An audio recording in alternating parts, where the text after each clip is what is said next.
El ángel de la muerte. Los experimentos macabros de Joseph Mengele. Imagina que eres un niño, de no más de 10 años, aferrado a la mano de tu hermano gemelo. Están en una estación de tren, rodeados de miles de personas con rostros asustados. No sabes a dónde te llevan, solo escuchas palabras en un idioma que apenas comprendes. Y entonces, una figura con un uniforme impecable se acerca, sonriente, te observa con frialdad y susurra algo a un soldado. Antes de darte cuenta, te separan de tus padres. Esa figura es Joseph Mengele, y tu destino está sellado. Lo que no sabes es que pronto te convertirás en su próximo experimento, una pieza en su macabro juego de ciencia y horror. Joseph Mengele nació el 16 de marzo de 1911 en Günzburg, Alemania, en el seno de una familia acomodada que poseía una fábrica de maquinaria agrícola. Desde joven, demostró una inteligencia excepcional y un gran interés en la biología y la medicina. Se doctoró en antropología y medicina en la Universidad de Múnich y trabajó con el renombrado genetista Ottmar Freiherr von Verschuer, quien compartía la ideología nazi sobre la pureza racial. En 1937, Mengele se unió al partido nazi y en 1938 ingresó a las SS, el cuerpo élite de Hitler. Su ambición y su despiadado fanatismo lo llevaron a ser asignado, en 1943, al campo de concentración de Auschwitz, el epicentro del horror. Mengele supervisaba personalmente la llegada de los trenes llenos de prisioneros. Con un simple movimiento de su dedo, decidía quién iría directamente a las cámaras de gas y quién sería sometido a sus experimentos. Los niños gemelos eran su especialidad. Se los llevaban a un barracón especial, donde al principio les daban comida y ropa limpia para ganarse su confianza. Sin embargo, lo que seguía era pura pesadilla.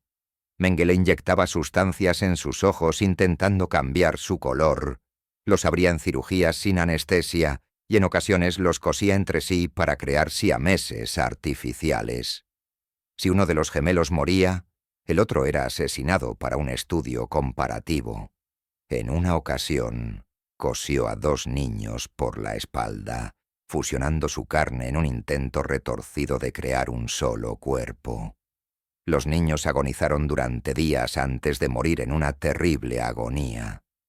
Las pruebas de Mengele no se limitaban a los niños. Realizaba amputaciones sin anestesia, inyectaba sustancias químicas en el corazón de los prisioneros y probaba la resistencia del cuerpo humano a temperaturas extremas.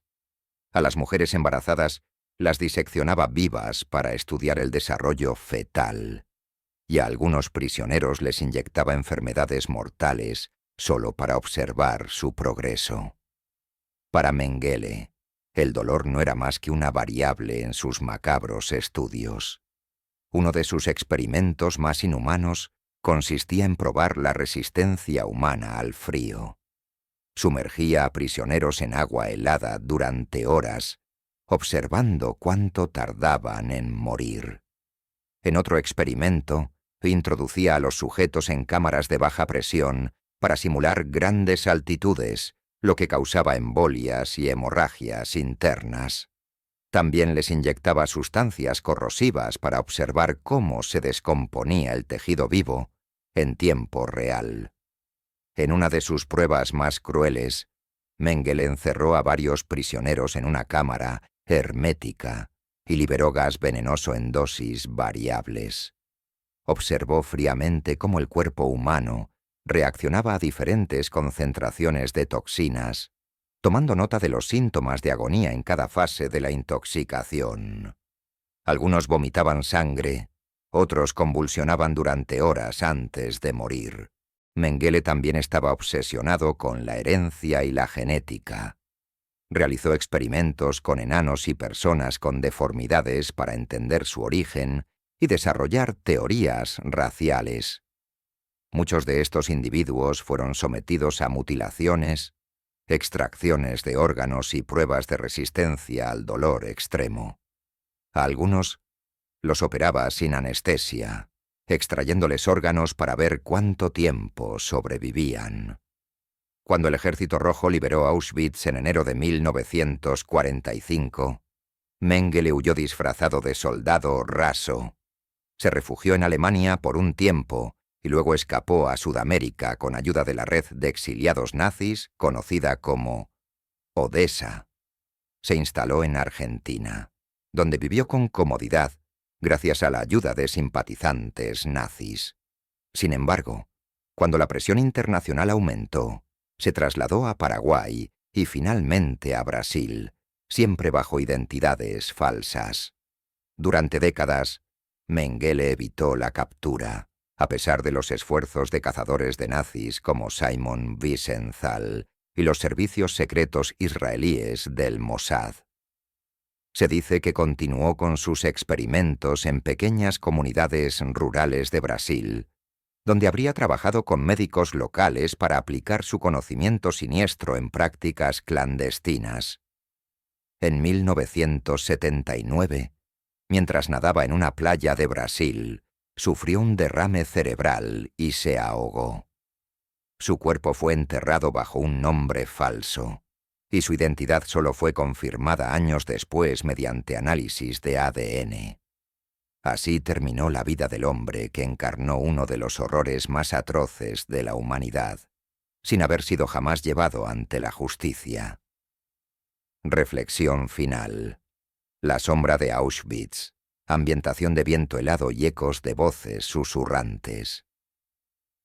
Los crímenes de Mengele parecen sacados de una película de terror, pero fueron reales. El ángel de la muerte no era un demonio ni una criatura de ficción, era un hombre de carne y hueso, y lo que hizo es una advertencia de cómo la ciencia y el poder pueden convertirse en armas de destrucción cuando caen en las manos equivocadas. Si te has impactado esta historia, suscríbete al canal y compártela.